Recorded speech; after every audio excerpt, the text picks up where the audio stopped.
आज तुमच्या भावाने इतकं खतरनाक काम केलं का काम करून पूर्ण हालत झाले बो. सगळं काही पहिल्यापासून दाखवतो, म्हणून तुम्ही हा व्हिडिओ शेवट पर्यंत बघा. तर कस काय पब्लिक, मी तुमचा लाडका रुतिया. तर सकाळी सकाळी तर या केऱ्यामध्ये सऱ्या ओढलेल्या आणि तुमच्या भावाचा फोन काही चार्ज नव्हता, म्हणून तुमच्या भावाला काही सकाळी हा व्हिडिओ काढायला जमला नाही. सऱ्या तर ओढून घेतलेल्या. त्याच्यानंतर आपल्याला जे काम करायचं होतं ते म्हणजे हे शेणखत घेऊन आपल्याला त्या सऱ्यांवरती थोडं थोडं पसरवायचं होतं. मग एका मागे एक पाटे घेऊन सर्व सऱ्यांवरती थोडं थोडं पसरवून घेतलं. सर्व सऱ्यांवरती शेणखत तर पसरवून घेतलेलं. मग काय घरी आलेलो जेवण करायला आणि इकडे तर आपले बाबा भाताची पेरणी करत होते. भात पेरणीचा ब्लॉग तर मी आपल्या आयडी वरती सेपरेट टाकेन, म्हणून तुम्हाला भात पेरणीचा ब्लॉग बघायचा असेल तर तुम्ही आपल्या आयडीला आताच फॉलो करून घ्या. जेवण वगैरे तर करून घेतलेलं. आता आपल्याला जे काम करायचं होतं ते म्हणजे ह्या सऱ्यांवरती हे कचकड पसरवायचं होतं. आणि इकडे तर तुमचा भाऊ उलटच काम करत होता.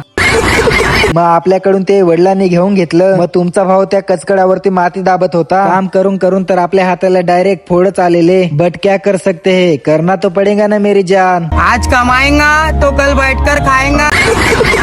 काम करता करता मस्तपैकी आंबे वगैरे खाल्ले. आंबे खाऊन परत काम पण करायला सुरुवात केली. मग संध्याकाळपर्यंत सर्व काम करून घेतलं. आणि तुम्हाला आजचा ब्लॉग आवडला असेल तर आपल्या आयडीला फॉलो नक्कीच करून घ्या.